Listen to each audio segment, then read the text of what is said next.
Hello and welcome to today's video. Today I'm going to interview yet one another student who cleared her French exam with the Frenchify. Shalini gave her TFEC exam while training under Frenchify at B2 level and she got CLB 8 in speaking and CLB 7 in listening. So let's talk to her and discuss in detail regarding how her experience was in TFEC exam. We are also going to talk in depth on how to properly practice speaking as well as listening so that one can ace their speaking and listening module whether it is TFEC or TEF exam. So let's get started. Make sure to watch until the end because this is going to have a very useful information for you to clear the exam as well. How are you, Shalini? Welcome. I'm doing good. What about you? Yeah, doing well, thank you. Talking about TFEC preparation, Shalini, how is that different from TEF Canada? The main difference is in TEFAC you have to clear two modules which are speaking and listening, and the other two modules are not mandatory modules.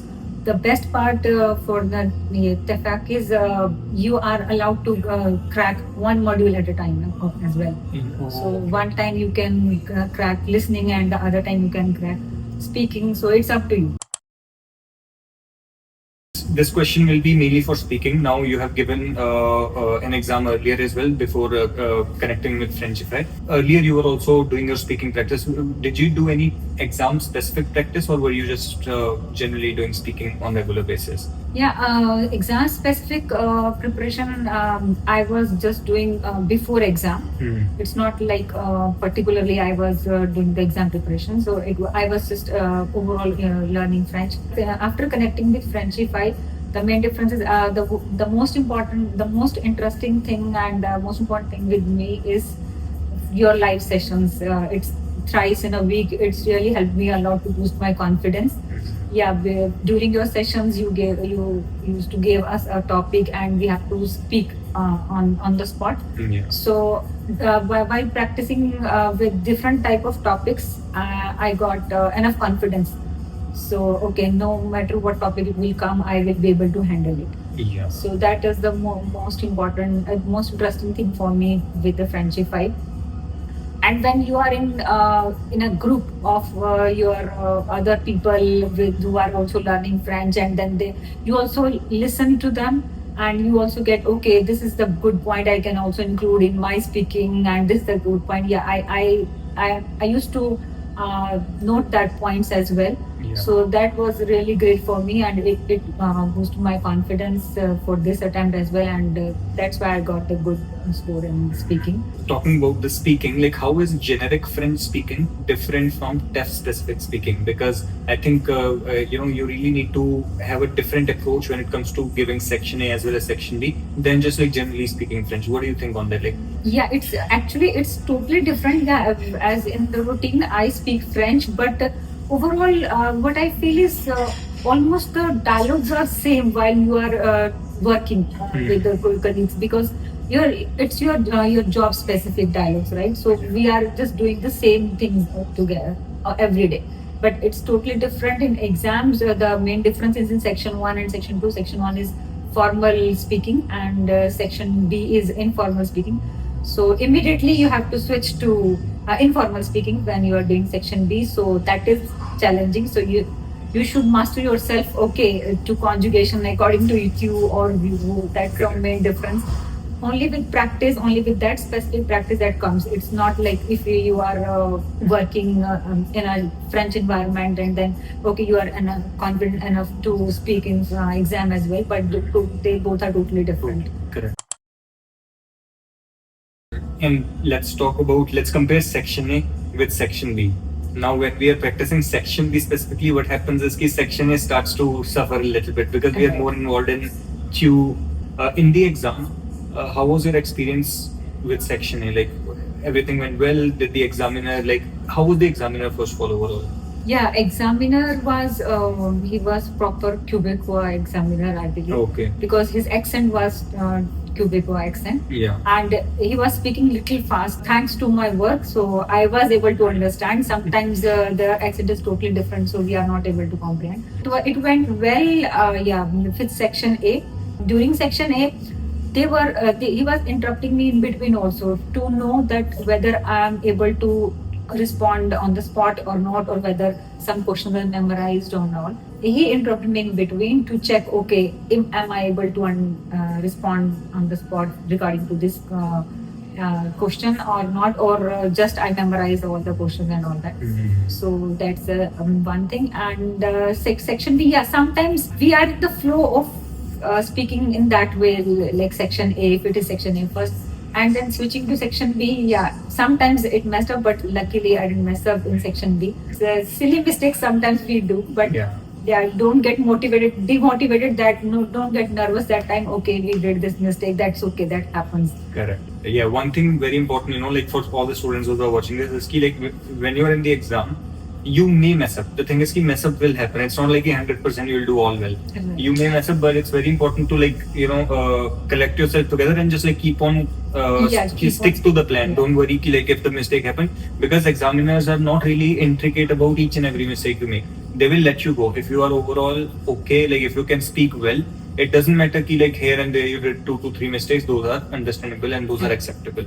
One very important thing, because when you are in the speaking exam, you have 5 minutes for section A, you have 10 minutes for section B. In your exam experience, having that time limit, how was that for you? Were you able to properly keep track of your time? Was the time shown in front of you, or was it you just have to guess? No, time was not shown because I believe the recording was on a tablet, so he was keeping the tablet on the table, but I was not able to see the tablet, or I was not able to see the time. Section A, the best thing is I believe you should count your questions on hand, like 1, 2, 3. So if you are around 9 or 10, so you can guess, okay. And somewhere the examiner also gives you a hint. Okay, the time is over. They will interrupt you in between, because okay, merci beaucoup. Okay, est-ce que vous avez les autres questions? Something like that. They will give you a hint. Okay, the time is done. Yeah. So then you can end accordingly. And section B also, he asked me around 5 arguments. So I gave all the answers. So it's better to be confident while speaking. Whatever arguments he is asking you, so it's better to just answer it first and add little more information which is relevant to that particular argument. So just try to be try to imitate like a friend. Correct. So don't bother about he will be examiner, or the lady will be in front of you. So just be comfortable at that time. Yeah, I know that's really challenging, but with practice it happens. I gained that confidence with your live sessions to speak. Yeah, so just be confident while speaking, and just try to give the answers at least. Don't be okay, stop, okay, I'm not able to speak, whatever it is. So don't get stuck between. So yeah, it's easy. Let's talk a little bit on the listening part, because speaking, if one has a proper structure, they are able to do it. Because you stay in Montreal, you are also able to communicate with others, and that gives you enough practice to be able to do speaking. But specifically when we talk about listening, because in the beginning as well, listening has been a bit of challenge for you. So how did you practice specifically your listening part? Because that is where a lot of students faces difficulty, whether it's TFAC, TEF or TCF. I used to also listen lots of podcasts. That also helped me to build up my vocabulary for listening. And you also suggested some of the websites through which we can practice listening, especially RFA Savar. So that also helped me a lot. And from the mock tests, we got all the structures, particular structures, how the exam will be there. So I practiced all the 20 mock tests.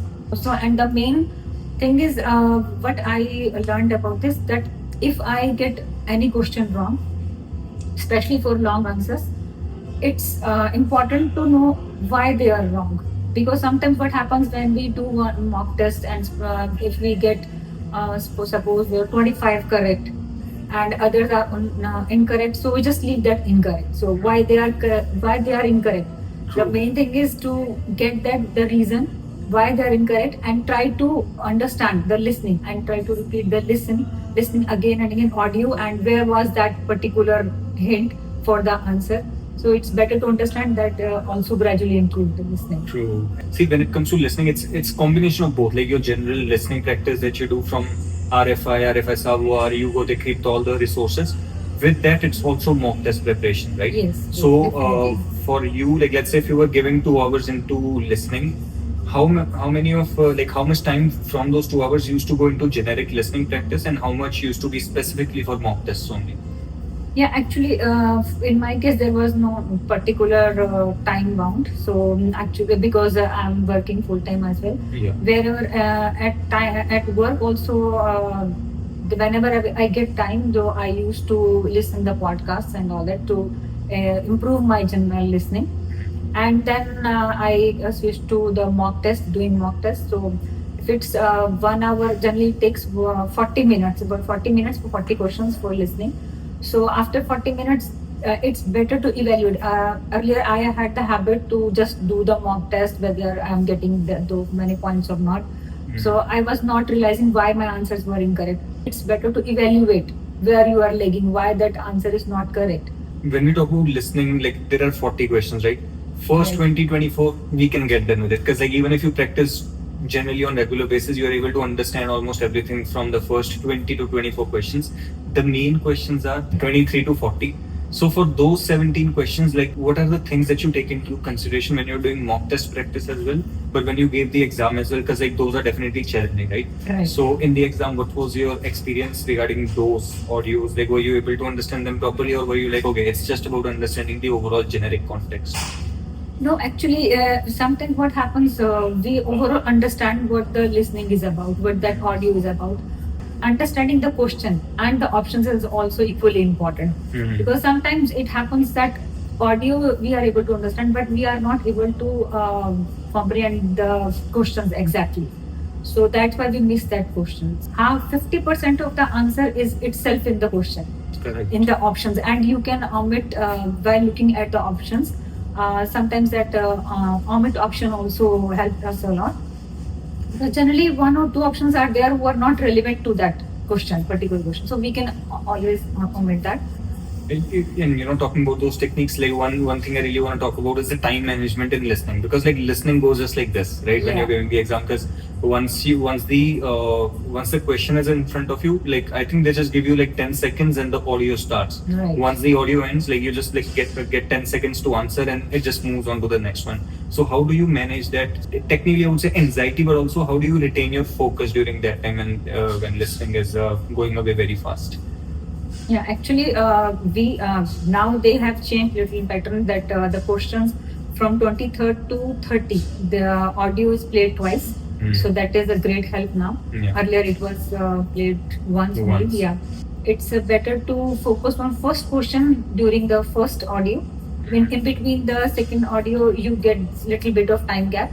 So then you can focus on the second questions as well, because you are not able to read both the question and comprehend the questions and options. That is not possible at all. Mhm. So it's better to focus on one question, which is easier, Mhm. and comparing to both the questions. It's better to, because sometimes the options are very long, Mhm. that are not readable in that particular time frame. So it's better to understand the verbs, because generally the verbs are different, and what he's talking about, that verbs also helps you a lot to get the right answer. Correct. While learning French, there is always this moment where you are like, where there is this plateau. You're not able to move forward. Whatever hard work you do, like all the hours that you put in, it feels like कि, you know, वो language आगे बढ़ नहीं रही. You are not able to progress further. That plateau hits. At that point, what did you do if that happened to you? And what would be your advice to other students as well? कि if that point is hitting right now in the French learning journey, what should they do? Yeah, the same situation came with me when I had to give my listening attempt, but somehow I was not able to crack it. I was lagging for 2-3 questions. I tried to do more mock tests. I tried to listen the podcasts again, and sometimes somehow I was also not understanding that where I'm lagging. So that it happens sometimes that we are stuck somewhere and we don't know how to go in a proper direction and how to improve ourselves to get to up to that level. That's how when I joined Frenchify, because I was looking for the other institutes as well. Yeah, but they were not. I was not getting much help from them. Then I joined this Frenchify, and yeah, someone should be there to show you the track path, right track. Mhm. So how you should go and all that. Yeah, you suggested me to do the more mock tests. See, because when I remember that when before joining Frenchify, we were discussing. Okay, you were asking how you are practicing. Yeah. So when I discussed with you, ki, yeah, I'm taking this, I'm doing this YouTube mock tests and some vocabulary and all that. So that's how while explaining to you also, I was thinking that no, I'm messing somewhere. So as with Frenchify, you gave me the direction to how to go with this listening also and the speaking also. Yeah, I was my listening last listening exam was about to expire, so I had to give the listening also. But the main thing, the main important thing which I got after joining this Frenchify, the most interesting part for me to get the motivation. Yeah. Always you do okay, you can do it, so you can do it, you are not that far away, you can crack it, you have the ability. And when you are with all other people who are on the same pace, so you get lots of motivation. Okay, someone has cracked this TEF Canada, okay, one day I will also be able to do it. So that gives us very motivation to okay, keep on going. Yeah, true. So earlier I was not daring to even thinking ki, okay, I can crack TEF Canada. After meeting with Suk online, and then Pulkita recently cleared the exam, and you also keep on posting the students' results. So that also gave me lots of motivation to do that. Yes, I can also do that. Right. So most probably I will do it. So to get the right path is more important. True. Whenever you are stuck, whenever you are lost. So because there are so many institutions or so many teachers in fact available to give you private tutoring and all that.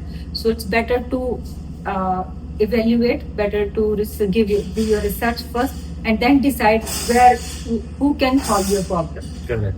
So this is how I got connected to Frenchify. Thank you so much. And yeah, it's very important to have that community as well, because when you see the same person who used to come with you in the sessions, now like they got their exam done, it gives you that motivation as well. Okay, like I was speaking, I was doing almost same. Now I just need to work a little bit more on this, and I'll be able to do it as well.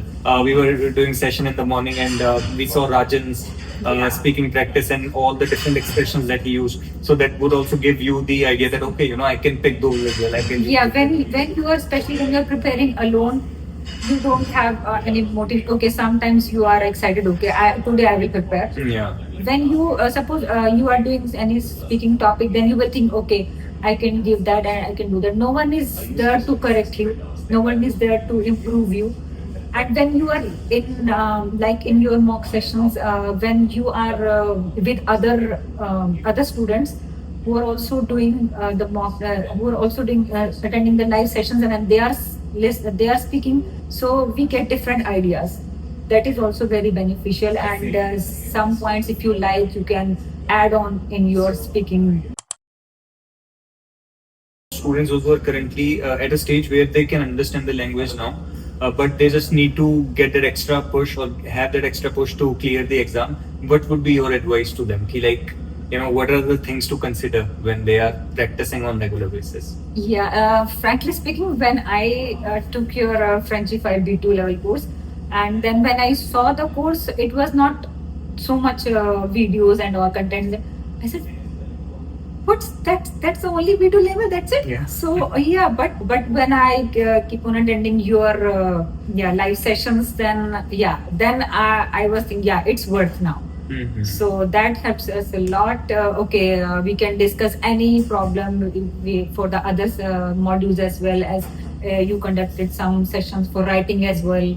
So that's the thing. Actually, when you are lost, when you want to crack the TEF Canada, I believe to join Frenchify. Especially B2, this is where the things become a little bit different. Now we are past the theoretical part of the language. Now we are indulging more into the practical application. So I think, this is something which is useful for everybody. Okay, thank you so much, Shalini. Thank you so much for sharing your valuable advice to all the other students who are watching this. And all the best, and all the best for everybody else. Thank you for watching the video and staying up until the end. If you're interested in learning French to get your PR in Canada, make sure to connect with Frenchify team. We'll guide you properly on where to start and what to do and how to start learning French with a proper roadmap and a step-by-step guidance. So if you're interested, reach out to us. Au revoir.